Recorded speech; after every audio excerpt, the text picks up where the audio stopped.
Saludos, les habla la periodista Omaya Sosa Pascual, editora de la revista de salud mental y bienestar Esmental.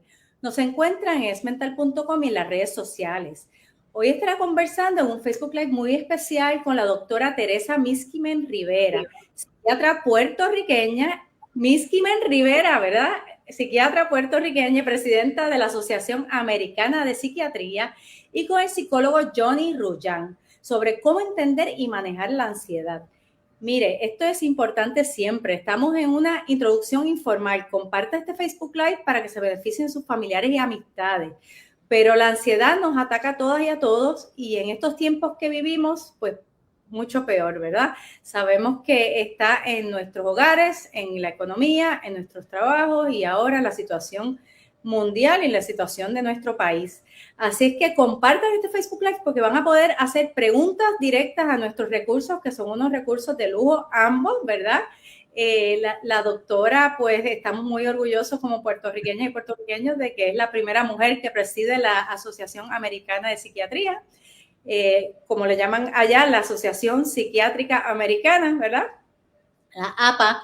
Y el psicólogo Ruyan, quien está muy activo en el tema de la salud mental aquí en Puerto Rico y conoce muy bien lo que ocurre aquí en nuestras comunidades. Veo que muchos ya están conectados, así que sin más, vamos a dar comienzo formal a esta conversación.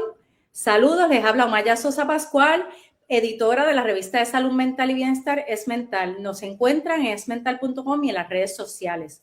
Hoy estaré conversando con la doctora Teresa Miskimen Rivera, psiquiatra puertorriqueña y presidenta de la Asociación Americana de Psiquiatría, o la Asociación Psiquiátrica Americana, como le conocen en Estados Unidos, y con el psicólogo Johnny Ruyan sobre cómo entender y manejar la ansiedad. Contrario a lo que muchas y muchos suelen pensar, la ansiedad es una respuesta fisiológica, emocional y cognitiva natural que prepara a las personas, a todas y a todos nosotros, a enfrentar futuros riesgos que puedan amenazar nuestras vidas. Sin embargo, la ansiedad se convierte en un problema cuando se interpretan amenazas que no existen y cuando la preocupación se vuelve excesiva. En estos momentos irrumpe en nuestras vidas, nos incapacita y en los casos de mayor severidad nos provoca serias consecuencias físicas y emocionales. ¿Cómo podemos entender y manejar la ansiedad para evitar estos extremos? ¿Y cuándo es momento de buscar ayuda?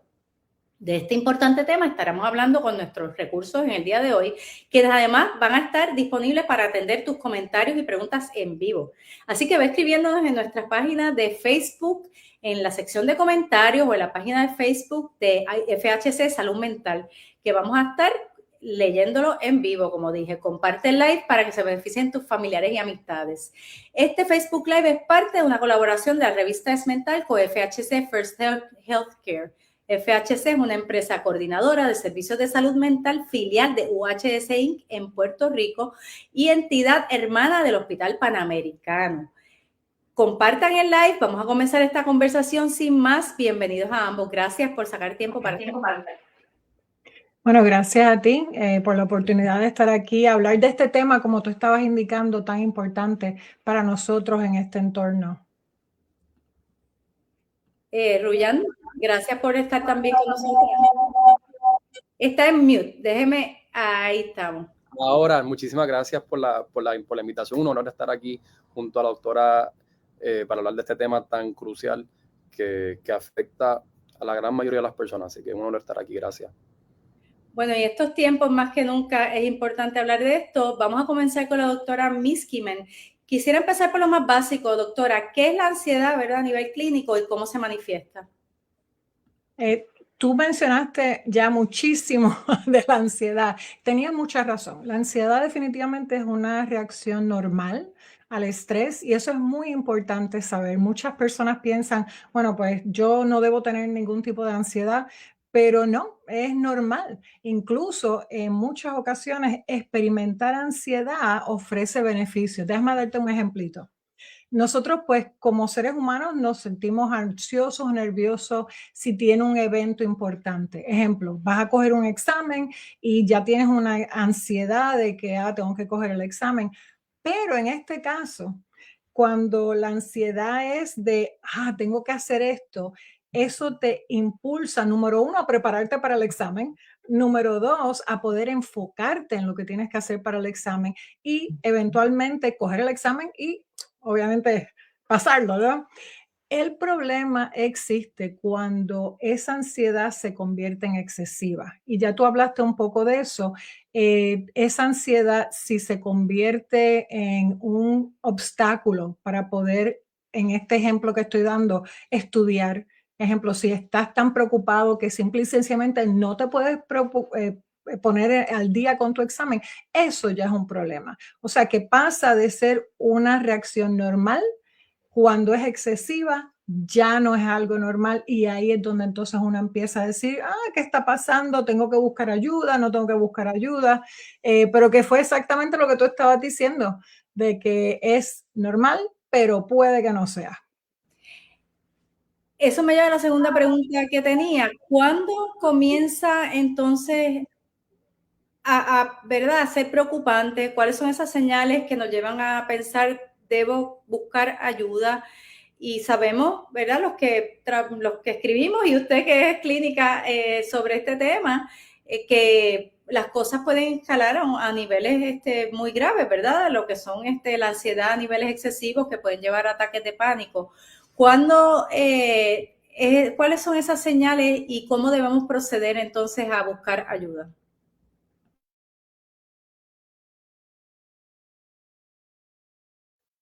Ahí está, fuera de mute. Sabes que lo más importante es reconocer cuándo es que se pasa esa línea de cuándo deja de ser algo que nos puede ayudar a cuando en realidad ya no nos ayuda.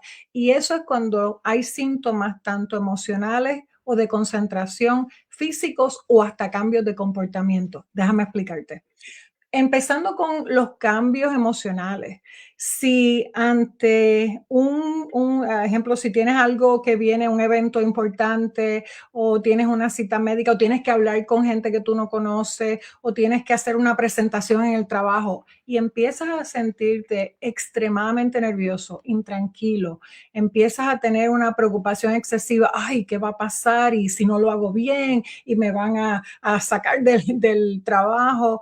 Tener problemas de concentración al punto de que no puedes hacer lo que tienes que hacer en tu día normal. Si entonces encima tienes síntomas físicos, déjame explicarte, corazón te late bien rápido, empiezas a respirar bien rápido, temblores en las manos, a veces uno se siente bien débil, cansado, hasta problemas estomacales y al final los cambios de comportamiento. Todos estos síntomas, cuando empiezan a ser repetitivos y demasiado excesivos y estás experimentándolo todos los días, entonces empiezas a aislarte. Tienes entonces una necesidad de evitar esos lugares, situaciones o personas que te causan ansiedad. Entonces dices, no, yo me pongo demasiado ansioso, no puedo hacer esto. Y hasta problemas con dormir. Y si esto no se identifica, si esto no se trata, puede hasta llegar a poner una depresión y en estos casos pues uno tiene que también pensar que hay veces que los síntomas son tan severos que las personas pueden hasta pensar en suicidio. Y por favor a los audientes, hoy si tienen en algún momento experimentando sentimientos de que no quieren vivir más, siempre pueden llamar al 988, que es la línea de crisis en la nación. También en Puerto Rico ustedes tienen los centros médicos, tienen la asociación psiquiátrica también en Puerto Rico. Lo más importante es que si tienen síntomas agudos y no pueden lidiar con su día a día, por favor, busque ayuda, empiece con su médico. Gracias, doctora, por recordar eso. También tienen aquí la línea Paz de AMSCA, ¿verdad? Que está trabajando 24 horas y creo que se conecta a través de la 988 también, que la gente a veces piensa que es en inglés, eso es en español, ¿verdad? Y puedo interrumpir un momento. Sí, no solamente es en español, es 24 horas al día, 365 días al año y definitivamente tenemos la capacidad de español, que es muy importante. 988, que es lo que estaba hablando. Omaya, ¿te puedo decir Omaya? Sí, me puede llamar de otra forma porque soy doctora, pero en confianza. Me puede decir mi nombre. Antes de pasar a la última preguntita que tenía con usted para ir con con el psicólogo Rullán para discutir herramientas, ¿verdad? De todo tipo para lidiar con esto y también prevenir llegar a los extremos, a tener que llamar a esa línea. Cuando usted hablaba de las primeras señales, cuando ya usted empieza a incapacitarse y a no poder hacer las cosas cotidianas que usted hace en su vida, ¿verdad? O a sentir incluso síntomas físicos. La gente a veces hasta lo confunde con problemas cardíacos y realmente es ansiedad. En ese momento, para quizás evitar llegar a un extremo, ¿cuál sería el primer paso? ¿Cuáles son los pasos que debe seguir una persona para buscar esa ayuda? Lo primero es visitar al médico.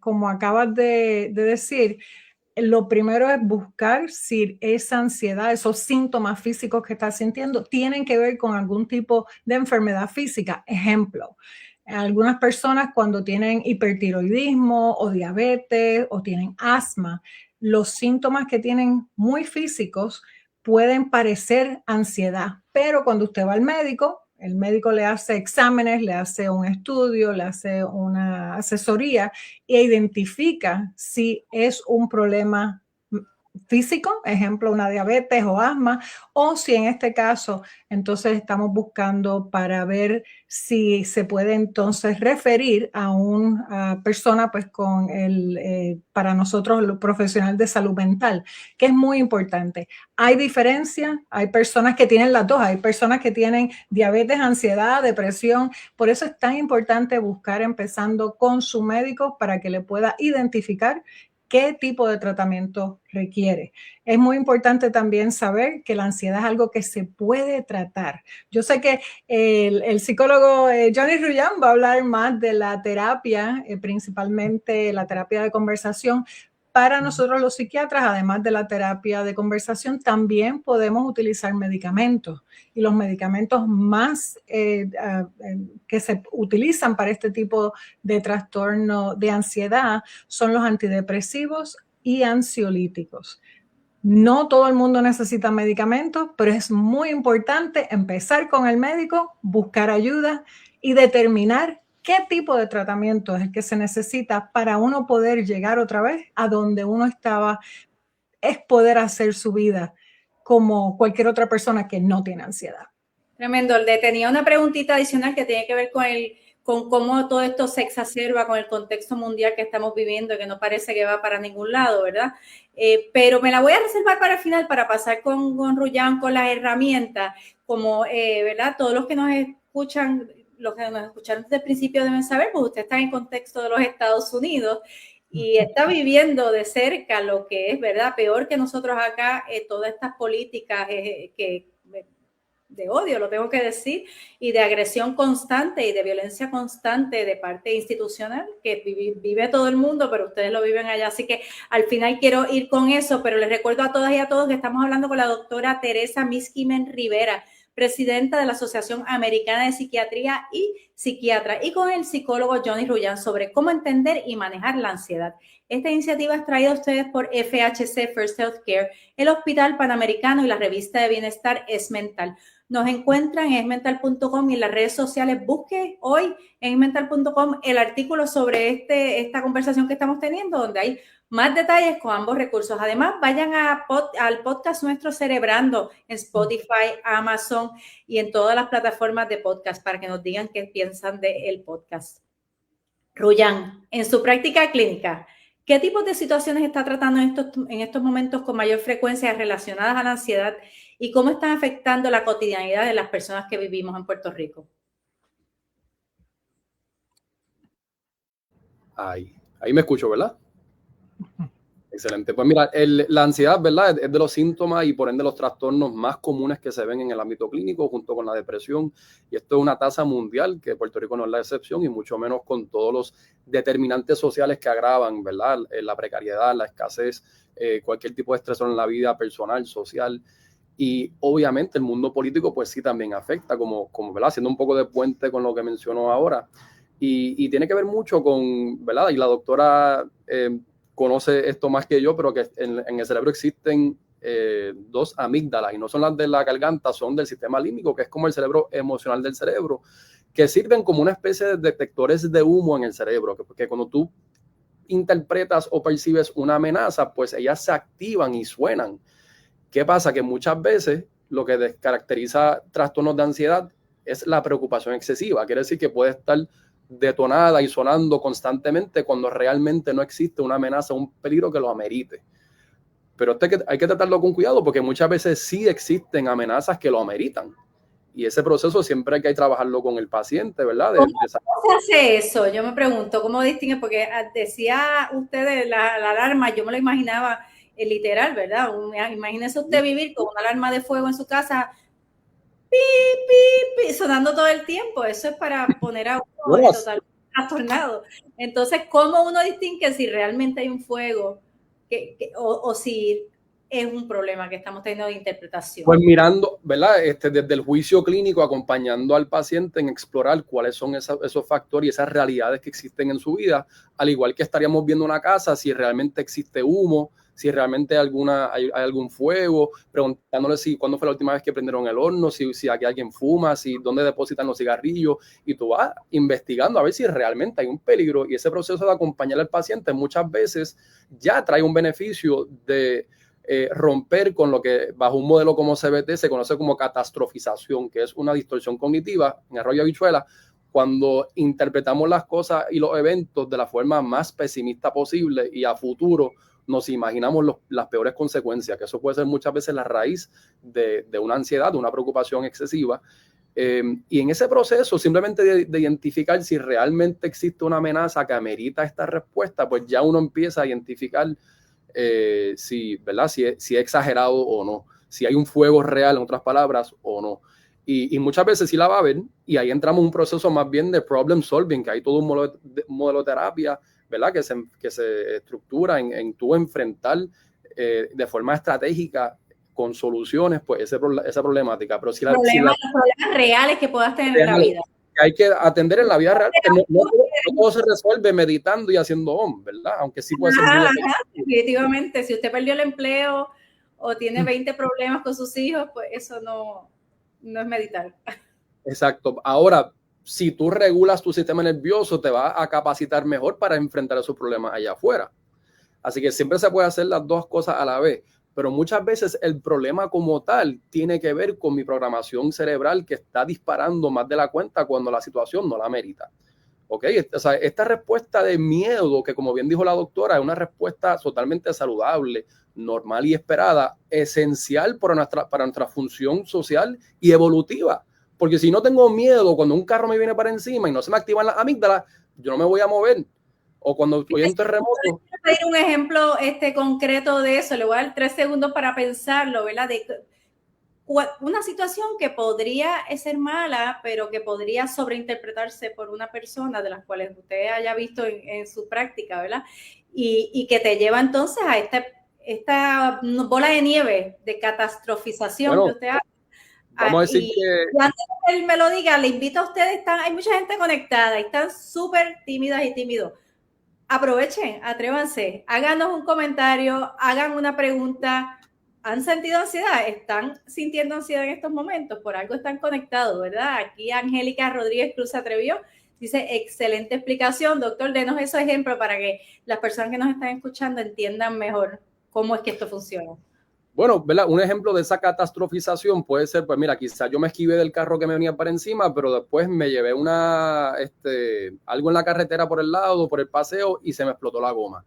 E iba de camino al trabajo. De repente voy a llegar tarde al trabajo. Quizás yo llegué tarde 2 veces ya en este mes. Y empieza la mente a maquinear y a adelantarse y asume, ya da por sentado que me van a botar del trabajo. Y cuando me boten del trabajo ya no voy a tener los ingresos para hacer la compra y no voy a poder alimentar a mis hijos. Y la mente se nos fue por allá, anticipando una cascada de consecuencias catastróficas cuando realmente no tenemos ninguna evidencia de que eso va a ser cierto. Así que en el proceso terapéutico muchas veces lo que se hace es identificar ese patrón de catastrofizar cuando realmente no tenemos evidencia y ponernos a buscar evidencia a favor de que eso sea cierto, evidencia en contra de que sea cierto, ¿verdad? Y eso es un ejercicio que cada cual que nos está escuchando ahora lo puede hacer por su cuenta, ¿verdad? Sin estar necesariamente en un proceso de psicoterapia. De igual manera, un ejercicio que puede ser muy útil para las personas, considerando que la mente puede distorsionar o exagerar las cosas y llevarnos a esa preocupación excesiva, es un ejercicio muy sencillo de simplemente hacerse 3 preguntas. La primera pregunta es, ¿qué es lo peor que puede pasar en este escenario que me preocupa, ¿verdad? La situación que estén atravesando? Uno se puede preguntar cuál sería el peor caso posible. Y luego pasa a preguntarse cuál sería el mejor caso posible. Que ya ahí estamos desafiando, porque la mente no quiere pensar en el mejor caso posible. Como cuestión de sobrevivencia, yo me tengo que enfocar en lo peor que puede pasar para yo prepararme para eso, que ahí está la función evolutiva. Pero ¿qué pasa? Que puede ser una trampa. Nos puede alejar de realmente enfocarnos en cuáles son esas buenas alternativas, en lo que yo tendría que hacer para propiciar esa mejor alternativa. Así que simplemente en esa segunda pregunta te preguntas cuál sería el mejor escenario posible.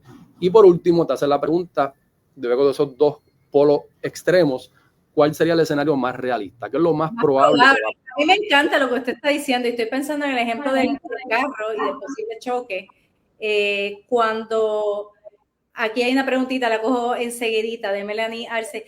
Cuando usted está en esa situación, pues usted habló de perder el empleo, de consecuencias con su familia graves, etcétera, etcétera.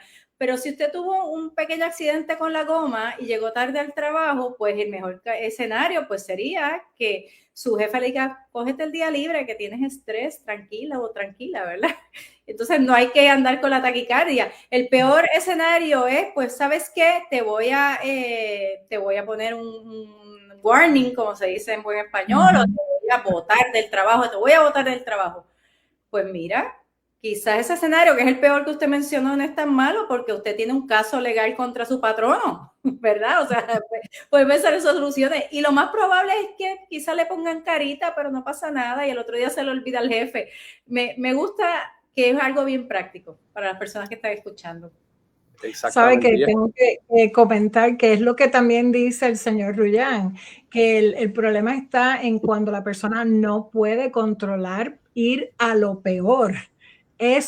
Ahí es donde uno debe buscar ayuda. Si en algún momento uno empieza a pensar siempre en lo peor, ese es el momento de buscar ayuda, definitivamente. Y puede ser por la terapia de conversación, que es lo que está hablando el señor Rullán, o con medicamentos, y muchas veces es la combinación, dependiendo de los síntomas.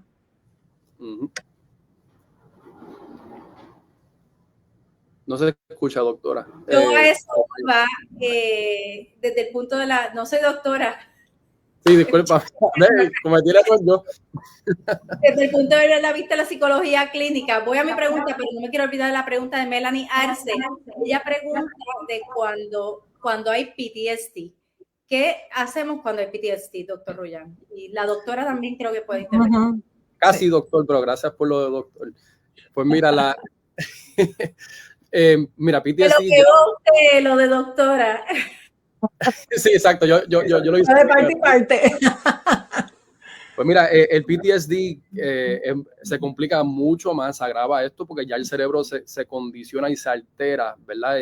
Principalmente en cuanto a hipersensibilidad o hiperreactividad. De hecho, se ve en brain scans, se ve que las amígdalas pues aumentan su volumen, que son mucho más sensibles, se disparan mucho más rápido. Obviamente esto está atado a cualquier tipo de estímulo que pudiese estar asociado a lo que fue el evento traumático. Un evento traumático, una cosa que ya sea real o percibida, representa una amenaza de muerte o exposición a muerte consecutiva, como lo sería en un contexto de guerra, de respuesta a emergencia. Así que el cerebro se altera de una forma que está disparando mucho más rápido e incluso interpretando el evento como si el evento estuviese volviendo a suceder, como los famosos flashbacks. Y continuamente. Continuamente. Y ahí también entran pensamientos intrusivos, alteración de sueño. Así que, al igual que con la ansiedad en general, que era el próximo punto que iba a tocar como en cuanto a soluciones prácticas, pues también incluso se ve en casos tan extremos como PTSD, que es la exposición. Y obviamente con PTSD es un proceso mucho más gradual, donde primeramente hay una exposición a simplemente hablar del tema. Y eso nunca se debería de forzar. Y los familiares y acompañantes de personas que han pasado por esto, muy importante que se honre y se respete el ritmo en el cual esa persona quiera y se sienta listo o lista para hablar del tema, porque ya eso es un proceso de exponerse al tema, porque nada más hablarlo puede redespertar esa respuesta y es como si lo estuviesen reviviendo. ¿Y quién quiere revivir una experiencia traumática? Así que... estoy entendiendo que requiere mucha sensibilidad de parte de los familiares y amigos de realmente la gente a veces con la mejor intención quiere ayudar y lo que hace es sobreexponer buscando conversación que la persona no quiere. Doctora, le iba a preguntar también, el PTSD es un asunto que se maneja bastante con el tema ya clínico psiquiátrico, ¿no? ¿O se medica o cómo se maneja? Hay dos cosas y gracias por traer el medicamento a colación también, porque nosotros tenemos lo que se llama el toolbox y son diferentes cosas que nosotros podemos hacer. El tratamiento generalmente es una combinación de terapia de conversación y medicamento, pero quiero traer a colación, es bien importante y principalmente lo que está diciendo el señor Rullán, que esto no es algo que usted esté creándolo en su mente. Hay procesos fisiológicos que están causando que la ansiedad llegue a un extremo donde requiera el tratamiento. Mucha gente piensa, no, pues yo lo único que tengo que hacer es controlar mis pensamientos.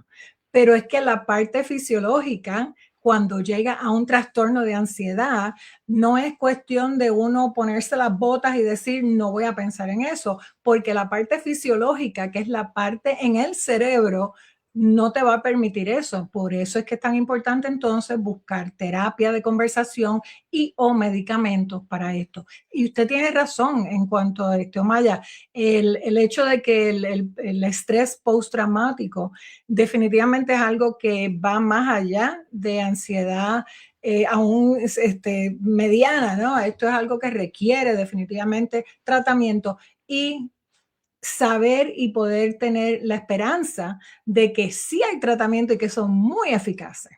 Una de las cosas que quiero estar segura que la gente entienda y busque, nosotros como organización tenemos la saludmental.org.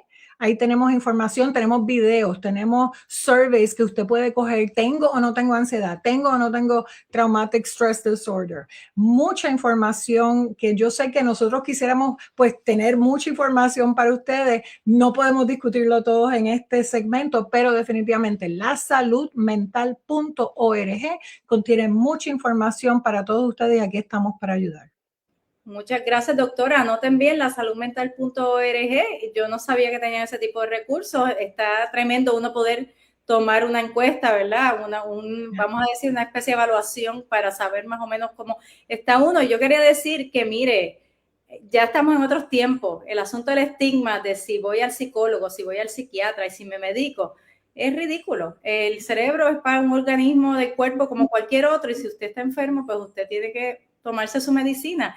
Y tengo que decir que yo tengo un caso muy cercano en mi familia donde esto a mí nadie me lo tiene que contar, no es teoría, yo lo he visto en vivo, como la combinación de la terapia psicológica con los medicamentos psiquiátricos prácticamente le han salvado la vida y le han mejorado la vida a un familiar mío. O sea, es una persona hasta mucho mejor y más feliz de lo que estaba antes de que surgiera la situación de verdad de ansiedad extrema.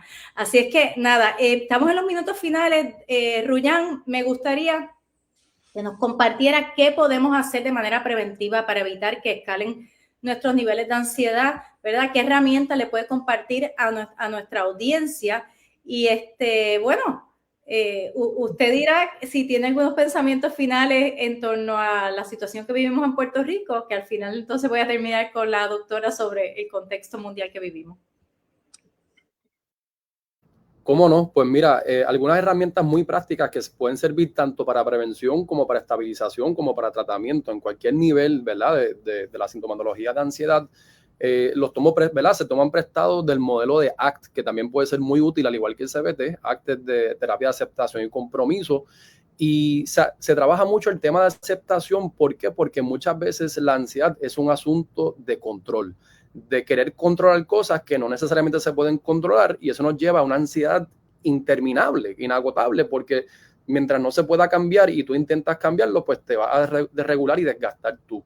Así que muchas veces se busca trabajar desde el punto de vista de identificar que en mi vida yo no puedo controlar, como por ejemplo, las sensaciones desagradables en la vida son parte de la vida. O sea, una vida completa incluye el rango completo de emociones. Si uno vive la vida buscando evitar sentir incomodidad, a la larga uno va a sufrir, como dice el modelo, muchas veces porque con tal de evitar una incomodidad a corto plazo, no voy al evento social porque me da fobia social, porque me incomoda, sería awkward, pues me quedo en casa y me aíslo. Pero en el fondo yo necesito conectar con las personas y a la larga pues me alejo de lo que realmente me llena y me hace feliz. Así que la aceptación, identificar los pensamientos y nombrarlos, escribir, journaling, ¿verdad? Que un poco nos separa a nosotros del pensamiento como una persona autónoma y esto es un pensamiento que estoy teniendo, no me identifica. Y ejercicios como el 5-4-3-2-1 o el 4-4-8 que son de grounding, ¿verdad? Orientarnos los sentidos tal y como se manifiestan en este momento. Identifico 5 cosas que yo puedo ver en este momento y su color, 4 que escucho, 3 que siento en mi piel, 2 que puedo oler y 1 que saboreo, y eso me orienta al aquí y a la hora, al igual que el ejercicio 4-4-8, que lo usa mucho en la milicia para fomentar sueño y se usa mucho clínicamente, donde inhalas 4 segundos, retienes la respiración durante 4 segundos y exhalas durante 8, y eso activa el sistema nervioso de relajación, que es el parasimpático. Y además de esto, pues siempre buscar la combinación de psicofarmacología junto con psicoterapia, que según la evidencia y la literatura científica es lo que más resultados da, porque como bien mencionó la doctora, hay que descartar condiciones físicas que puedan estar detrás de la ansiedad y tratarlas, porque si no, por más psicoterapia que tú hagas, no se va a disolver la ansiedad. De igual manera, si atendemos con psicofármacos para estabilizar la condición, pero nunca trabajamos la raíz del problema, que es más social o psicológica, tampoco se va a avanzar. Así que es importantísimo esa integración.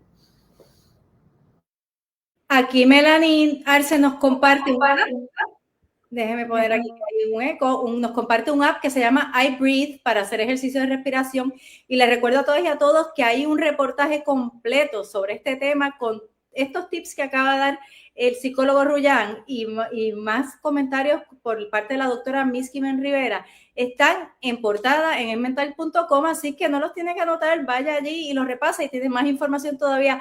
Doctora Miss Kimen Rivera, unos pensamientos finales sobre cómo se exacerban o se pueden exacerbar estos sentimientos, estas emociones de ansiedad en nosotros y en nosotras con el contexto mundial actual, que no da tregua, ¿verdad? Todos los días es algo nuevo que se monta encima de las presiones que ya tenemos en la vida. ¿Y qué le puede decir, verdad, a las personas que nos están escuchando, quizá para que puedan protegerse un poquito de esto? Ahí me sacaron. Sabe que lo primero que tengo que decir es que hay ayuda. Esta ansiedad definitivamente es algo que nosotros como profesionales de salud mental tenemos muchas herramientas y queremos compartirlas.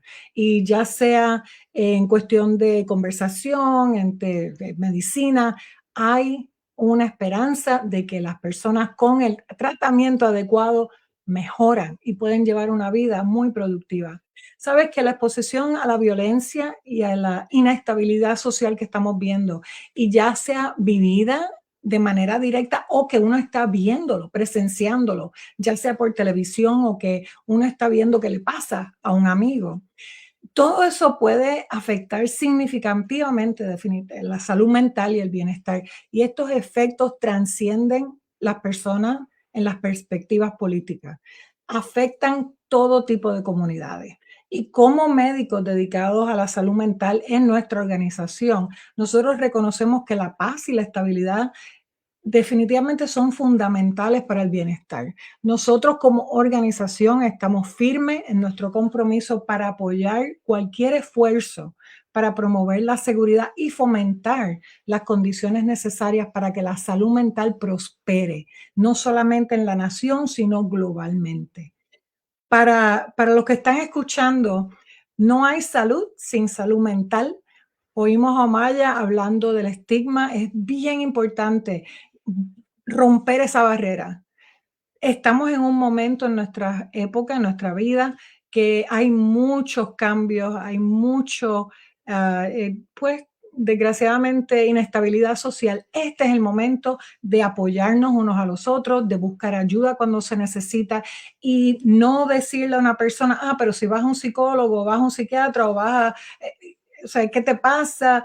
No, vamos a verlo como lo que es. Usted no le diría a alguien que sufre de diabetes no vayas al médico, al contrario, es vete al médico y busca ayuda.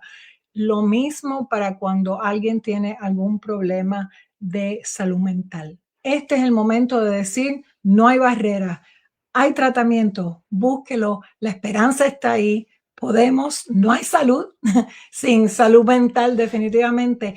Busquen ayuda, lasaludmental.org, tenemos mucha información para usted y cuídense y vamos a tratarnos con mucha empatía y vamos entonces a seguir adelante porque hay cosas que hacer y se mejora. Gracias, doctora. Gracias, Ruyan. Estoy muy contenta con este Facebook Live tan necesario. Agradezco a nuestros invitados de hoy, a la doctora Teresa Miskimen Rivera, presidenta de la Asociación Americana de Psiquiatría, puertorriqueña y la primera mujer que preside esta asociación a nivel de todos los Estados Unidos. Agradezco también al psicólogo Johnny Ruyan, quien está todo el tiempo envuelto en las causas aquí en Puerto Rico comunitarias de la salud mental. Gracias a ambos por estar con nosotros y especialmente gracias a ustedes por su sintonía. Recuerden seguir a Esmental y a FHC Salud Mental en las redes sociales para que se enteren de nuestro próximo Facebook Live y también de buscar nuestro podcast que es para jóvenes de 16 a 24 años. Estamos en Apple Podcasts y en Spotify. Agradecemos a FHC por su apoyo y a los pacientes y familiares que colaboran con nosotros, al igual que los profesionales como los que tenemos en el día de hoy. Sin más, las y los dejo con buenos deseos. Hasta la próxima.